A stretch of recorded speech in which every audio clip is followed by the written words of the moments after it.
Fall camp starts tomorrow. We are almost officially a month away from the football season, getting down to the nitty-gritty. On today's episode of Locked On Longhorns, the 10 biggest storylines I could come up with ahead of fall camp starting tomorrow.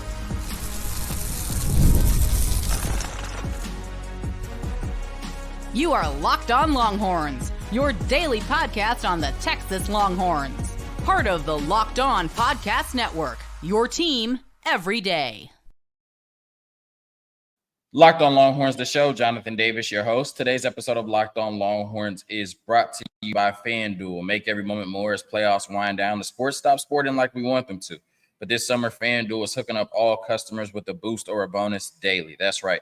There's something for everyone every day, all summer long. So visit FanDuel.com to get started. On today's episode of Locked On Longhorns, first and second segment, the biggest fall camp storylines a month away from the season. I don't know how I came up with 10, but I came up with 10, right? So the 10 biggest fall camp storylines, once again, first and second segment. And then, of course, Inside Texas does such a good job of, providing content for this podcast. So in the last segment, potentially the most impactful freshman this season, right? A top 5 list of potentially the most impactful freshmen this season. All of that and more on today's episode of Locked On Longhorns, part of the Locked On Podcast Network, your team every day. And just want to clarify on that is top 5 true freshmen, right? So anybody who's considered a redshirt freshman, like Arch Manning, not a part of that list, right? It's the top 5 true freshmen. Okay. Woo. All right. It's crazy that, like I said, we're 24 hours away from fall camp essentially starting. I'm recording this at like 6 a.m. So we're a little bit more than, 24 hours out. But nonetheless, it starts tomorrow. And I saw a tweet that said, somebody said, hopefully this political season goes by as fast as the college football offseason has. It does kind of feel like it was 7 months ago that Texas was playing against Washington in the Sugar Bowl. Like, it does feel like a long time away, or a long time ago, excuse me. But it also felt like this college football offseason has flown by. Really, like, I can't remember an offseason that feels like it's gone by this fast. I mean, maybe life is just lifing, and I haven't even had time to just sit back and reflect over the summer. But, man, like, for us to be essentially 30 days away from the college football season, the Texas Longhorns football season, we're less than that. We're less than a month away from the start of college football. It's just crazy. But I'm excited, right? Excited for that first year in the SEC. Excited to build on what we did last year. I've always said this is a really important year for the Texas football team because after a decade of not really showing up, right, and not being the University of Texas and not playing that brand of football, you finally did last year going 12-2 and making the playoffs and winning your conference in the Big 12. Now you take a step up in competition and everybody's waiting to see you fall on your face, right? Everybody's waiting on Texas to revert to, 2013 to 2021. The University of Texas, right? And so we have to go out and prove that this brand of football that you're seeing, this recruiting, this development, everything that you're seeing associated with the University of Texas right now is not a fluke, right? But this is the new norm moving forward. And Texas is back at the pinnacle of being one of the top programs in college football once again. Now, to get there and to prove that on the field, you have to get through the offseason first and fall camp. And I've always said that championship teams are built in the offseason, right? Last year, we were a championship team because we won the Big 12, but that started in the offseason. That didn't materialize over the season. It was confirmed over the season. It was validated over the season. That thought was sharpened over the season, but we became a championship-level team in the offseason, right? And if we're going to win a championship this year, whether it be the SEC or the national championship, it's already started with winter conditioning and spring ball, right? And you're kind of putting the last finishing touches on what you can do this offseason throughout fall camp. Obviously, you continue to get better throughout the season, of course, right? But the offseason is where you really get to focus on who you want to be as a football team and how you want to attack your opponents week in and week out as a football team throughout the season. So biggest storylines for me ahead of fall camp, like I said, maybe I'm not giving myself enough credit. I didn't think I could come up with 10. I did come up with 10. So that's the first 2 segments. First biggest storyline is what impact do Johnny Nansen and Kenny Baker continue to have? When you look at it, they've been here all offseason, and we've heard good things about both of them, right? We've heard Johnny Nansen is a hard-nosed coach that can be tough on his players at times, but they're going to really appreciate him for it because, iron sharpens iron, and all he's doing is making his players better. We saw that in one of the best defenses in the country recently at Arizona, right? And then Kenny Baker coming over from the Miami Dolphins, filling big shoes in terms of Bo Davis, right? Coming over and working with this defensive line, also working with a defensive tackle unit that's losing 2 All-Americans in T'Vondre Sweat and Byron Murphy. So we've heard good things throughout the offseason about both of these coaches. And it's been a while since we've replaced 2 position coaches. I think not since Steve Sarkisian's first offseason after the 2021 season. So 2 big positions, right? Linebacker was really good last year with Jalen Ford and Anthony Hill, and defensive tackle was really good last year with T'Vondre Sweat and Byron Murphy. And now you're hoping that Kenny Baker and Johnny Nansen can replicate that productivity with different sets of players, right? With a different D tackle room now for Kenny Baker and his first time on the University of Texas campus, right? Working with this group. And then, you lose Jalen Ford as your Mike linebacker. That's a big loss for Johnny Nansen. Thankfully, you have a talent, an all-world talent like Anthony Hill, but there's still some adjustment there, right? And so we've seen them making an impact over the course of the offseason. We won't be able to really grade their impact until the season starts, but what impact do they have over the next month to get Texas ready for the season? Johnny Nansen and Kenny Baker with the linebackers and defensive tackles. I'm very interested in that. The next storyline I have is who wins the field corner position between Gavin Holmes and Javion Cole. We know at boundary corner, Malik Muhammad is solidified in that spot. He had a really good true freshman season, expecting him to really, take that next step next year as one of the best corners in the country. At the star position, that slot star position, you're going to have that position for the most part filled with Jahdae Barron and Jalen Gilbo. Now, I expect Jahdae Barron to move around at the corner positions and play a little bit of outside, one, because that'll help his draft stock. That's a big reason he came back. But 2, in terms of this Texas football team, it just gives you more opportunity to play Jalen Gilbo, right? Somebody who's going to be, you're not going to want to keep off the field this year, right? But at field corner, there's still an open competition between Gavin Holmes and Javion Cole. And we've heard rave reviews about both, right? Javion Cole coming later in the offseason, obviously, as a transfer. And then Gavin Holmes, this being his second year on campus. Last year, he didn't have the best year, didn't get a ton of playing time, but didn't really necessarily show out in the snaps that he got. But we've heard all offseason that he's been really good and one of the best players on the team. But we've also heard that one day Gavin Holmes looks better, and one day Javion Cole looks better. And the biggest thing with Javion Cole, which you would expect because he's only been on campus for a few months, is the playbook, right? He's not playing as fast as possible. He's still thinking a little bit because he's not 100% comfortable with the playbook. I think both of these are good options at field corner, and I would expect some type of rotation regardless of who wins the battle. But it will be interesting to see over the next month who comes out on top. Who are we more comfortable with at our field corner position? Who do we put at field corner position when we absolutely need a stop? Who do we put at field corner on a crucial third down throughout the season? Is it Javion Cole or is it Gavin Holmes? I look forward to finding out the answer to that over the course of the next month. Has Andrew Makuba earned a starting role? That's the third storyline I want to talk about. We don't want to see another Jalen Catalon situation, right? And, he's at UNLV now. I hope the best for him and Casey Kane, who's also at UNLV now. But when you look at it, we thought we were bringing in – we knew about the injury concerns, right? But we said if Jalen Catalon can stay healthy, we were getting an all-SEC type player, right? Because he was all-SEC in his past. And it just didn't really work out that way. One, he did end up getting hurt, but even when he was healthy, he just wasn't one of the preferred safeties in the rotation. I mean, we saw Jaron Thompson. We saw Derek Williams as a true freshman. We saw Michael Taft really all kind of usurp him in the rotation last year in terms of Jalen Catalon. And when he came back healthy, he was healthy in that Texas Tech game. I was there. I think he only played like 15% of the snaps. And that's because we won by 50, right? So it's just Jalen Catalon. That experiment did not work out. So then you come back and you bring in Andrew Makuba, who's a 3-year starter at Clemson, has played at the highest level at Clemson, right? Or at least the back end of it. And you're saying, okay, this is a safety that can come in and shore up that spot from last year, right? But still now, a month away from the season, we're hearing that he's not locked in as a starter and he's still trying to figure out the playbook, right? When all we heard coming in is he's one of the smartest football players on the team. So, I don't think you go in and bring in one of the best safeties in the country and Andrew Makuba just for depth, right? And so I expect him to be a starter, but that has not been announced yet, and they say he's still working through the playbook. So what can we do over the next month to make sure Andrew Makuba is comfortable going into the season? That's going to be a big storyline for me. What is the hierarchy of the wide receiver room? We've heard all offseason about how talented the wide receiver room is, but believe it or not, this is really the first group of organized practices where the wide receivers are all in the same room or on the same team at the same time, right? Because Silas Bolden did not arrive until after spring ball. Okay, so when you look at it, now you have Silas Bolden on campus compared to all the other receivers, right? And we've heard really good things all offseason about every wide receiver on this team. We know Isaiah Bond is the number one wide receiver, right? So in terms of hierarchy, that's already figured out. But what does 2 through 5 look like, right? Matthew Golden, he's been hurt this offseason, but now he's healthy. They say he looked really good since May.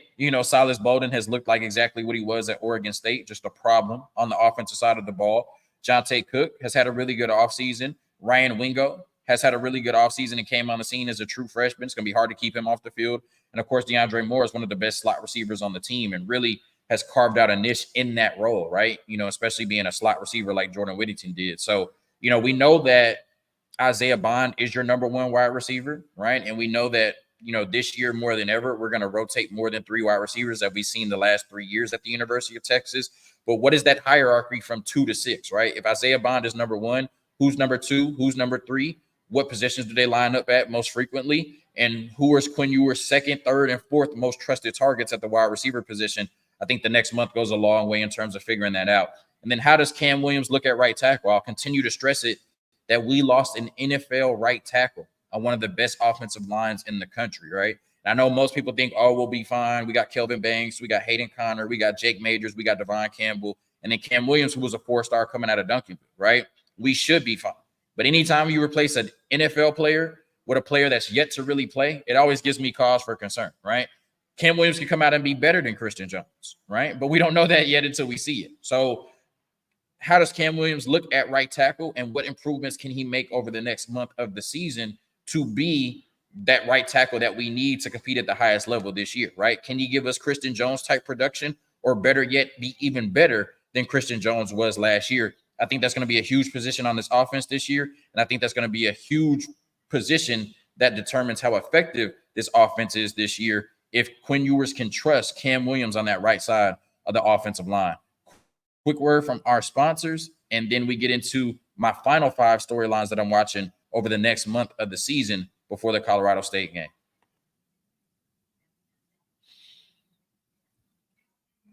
Today's episode of Locked On Longhorns brought to you by FanDuel. I love sports. I love them so much. I never want them to stop. But as the playoffs wind down, we get fewer games and the sports aren't sporting like I want them to. But FanDuel lets me keep the sports going whenever I want. All I have to do is open the app and dream up bets anytime I'm in the mood. And this summer, FanDuel is hooking up all customers with a boost or a bonus daily. That's right. There's something for everyone every day all summer long. So head over to FanDuel.com and start making the most out of your summer.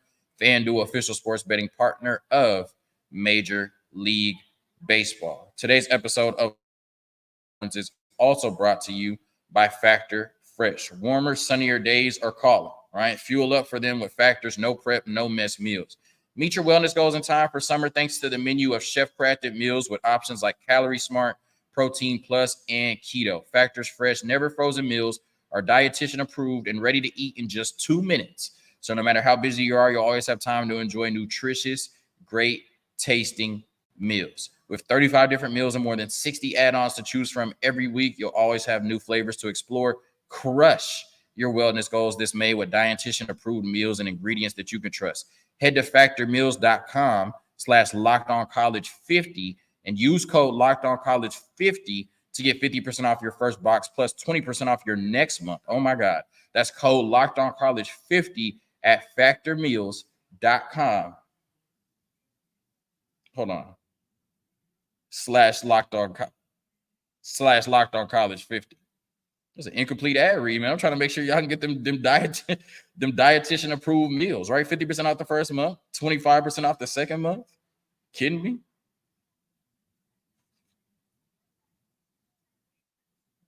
All right, here we go. So next we are talking about Anthony Hill, my favorite player on the football team. Just kidding, it's Burn Auburn. But I love Anthony Hill. And, I just love Anthony Hill. How can you not? Like, one of the best players in the country, one of the best linebackers in the country. Texas kid balling at the University of Texas, right? That's always going to do a little bit of something to me. But is Anthony Hill settled in at Mike linebacker? Silly me. I just assumed that him taking over the Jalen Ford role would be easy for a player like Anthony Hill. And it probably has, but I have read a few reports that it took some time, right? And you're learning a new position. Of course, it's going to take some time. And he's still pretty young, right? Only a true freshman going into a true sophomore. So, is he settled in at Mike linebacker? I guess would be my storyline over the next month. I feel like he is. I think that he's going to be one of the best football players in college football this year, bar none, regardless of position. But, this next month is going to be an opportunity to make sure that he's comfortable at that position and taking on a new role, right? You go from being off ball, kind of playing on the weak side or strong side, depending on where you lined up. And you're kind of just, see ball, attack ball, right? Whereas as the Mike linebacker, you got to make sure everybody's set in the right place. You got to know the calls. You got to relay the calls. It's just a different position with a different responsibility. And Jalen Ford handled it beautifully over the last 2 seasons. And now it's, Anthony Hill's turn to do that. And so, like I said, there were reports at times that, there were some growing pains. I don't even like using that word because it makes it seem like he was struggling. I don't even think he was struggling, right? It just was an adjustment, right? There we go. It was just an adjustment. And so we have a month to adjust, right, and get ready for him to be our Mike linebacker of the future for the next 2 years. We've heard repeatedly over this offseason, Arch Manning will play a lot, right? We keep hearing that. Arch Manning will play a lot. What does that mean? Like, what is the backup quarterback playing a lot mean, right? I anticipate that he'll play a lot because Texas will be really good, and we should smack a few teams around and then get Arch Manning in there by the end of the third, early fourth quarter. But they're saying even outside of, just him being a backup quarterback and coming in garbage time, they expect to see him frequently, right? Or he will play a lot. That's the direct quote I've seen. And I'm like, in what opportunities will he play a lot? Because why would you take Quinn Ewers off the field if the game is still yet to be decided? And people are saying, well, Arch Manning brings different versatility with his legs, which is true. But we've never really seen Steve Sarkisian just utilize a rushing quarterback. Like every opportunity Quinn Ewers gets to run is because the play broke down, right? Like we're not calling design runs for our quarterbacks. So I doubt, especially with Quinn Ewers' injury history, that Steve Sarkisian will bring Arch Manning in just to run the ball. So like I said, we keep hearing Arch Manning will play a lot. If he's scheduled to play a lot, then we definitely need to start seeing it over the next month in terms of what that will look like. So, yeah, I want to see what that'll look like over the next month. If Arch Manning is going to play a lot, even outside of garbage time this year, then I want to see what that role is. I want to be, briefed on what that role will be. I'm very interested in seeing how Steve Sarkisian will deploy 2 quarterbacks when that's something he's never really done, right? And so, it could be a way to try to keep Arch Manning happy. I mean, obviously he's not going to transfer in the middle of the season, and he knows this is Quinn Ewers' last year. So I really don't see a path to Arch Manning playing a lot outside of garbage time this year. They say he will. I guess we'll find out over the next month, right? How much of an impact will the coach-to-helmet communication have on this offense? This is something that they've been working on throughout the offseason, something that they started working on prior to it even being approved because they had the anticipation that it would be approved. And obviously, this is something that Steve Sarkisian is familiar with because he's used it in his previous stops in the NFL, most recently with the Atlanta Falcons. Like I said, they've been working on it all offseason. Right. And, having to look over every play for the signs and, get the cues and all of that from the coach. I feel like that can be taxing. That can be challenging. Right. But now you have the opportunity for Steve Sarkisian to talk directly into Quinn Ewers' ear to about, I think, 15 seconds left on the play clock. So not only is he telling him to play, right, but he can tell him what defense he's anticipating, where to go with the ball, where to look, just give him pointers and everything like that. Right. And so I expect this to be a huge boost for our offense in terms of efficiency and just making plays. But once again, right, we have to see it actually on the field take place in about a month or so. So how much can they sharpen that coach-to-helmet communication between Steve Sarkisian and Quinn Ewers over the next month to ensure that it's a big feather in our cap offensively moving forward this year? After Trey Moore, Ethan Burke, and Barron Sorrell, which edge rushers will see the field, right? We have a good idea that Colin Simmons will be on the field a lot this year, Colton Vasek, maybe Tassili Arcana, maybe Zena Umuyazulu, right? But what is the rotation? Same thing with the wide receiver room. You could tell me we got 6 to 7 talented wide receivers. Okay, who's actually going to get on the field, right? After Trey Moore, Barron Sorrell, and Ethan Burke, who's actually going to get on the field? Because we have more edges than we can play, right? We have more wide receivers than we can play. Who is actually going to get on the field? Colin Simmons, I expect him to be all-world. Colton Vasek, I expect him to be really good this year. Outside of that, is it Justice Finkley, who I didn't mention? Like I said, Zena Umuyazulu, Tassili Akana. Who is your edge rotation this year, and how many guys do you trust to actually go out there and play at a high level on this defensive line? And then the last storyline that I'm looking for is who emerges in the Keelan Robinson role, not necessarily just on special teams, but that third running back, right? We know Jaden Blue and Cedric Baxter are going to be all world and be one of the best running back tandems in the country. Maybe the best outside of, Travion Henderson and Quinshawn Judkins I was about to say Ole Miss, at Ohio State, right? But who's going to be that third running back? We run the ball so much. We're obviously going to have some garbage time opportunities.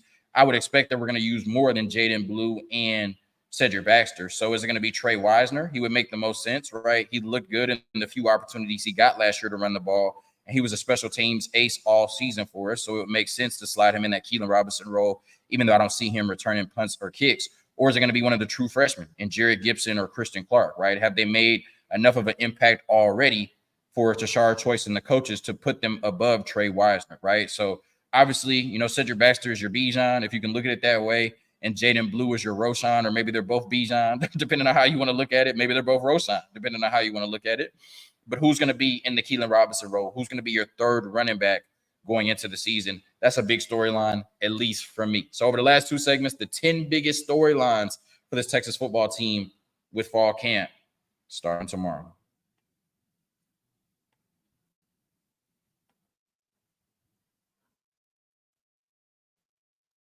He know, right? Today's episode of Locked On Longhorns is also brought to you by Ibata. Sandals, sunscreen, snacks for the kids. What do these have in common? You're probably buying a ton again this summer, but don't stress about the cost. Use Ibata and get cash back on all of your purchases when you stock up on all of your summer essentials. Ibata is a free app that lets you earn cash back every time you shop. Earn on hundreds of items from groceries to beauty supplies, even toys. So you can make sure you're beating inflation no matter what you're purchasing. The average Ibata user earns $256 per year. That could cover the cost of an entire shopping trip, that flight you've been eyeing, or the fancy dinner you've been craving. You can make $256 per year spending money. Other apps give you points that don't amount to much. With Ibata, you can earn cash back that you can withdraw to your bank account, PayPal, or gift cards. Simply add offers in the app, upload your receipt, and voila, the money is yours. Right now, Ibata is offering our listeners $5 just for trying Ibata by using the code LOCKEDONCollege when you register. Just go to the App Store or Google Play Store and download the free Ibata app to start earning cash back and use code LOCKEDONCollege. That's Ibata, Ibotta, Ibata in the Google Play or App Store and use code LOCKEDONCollege.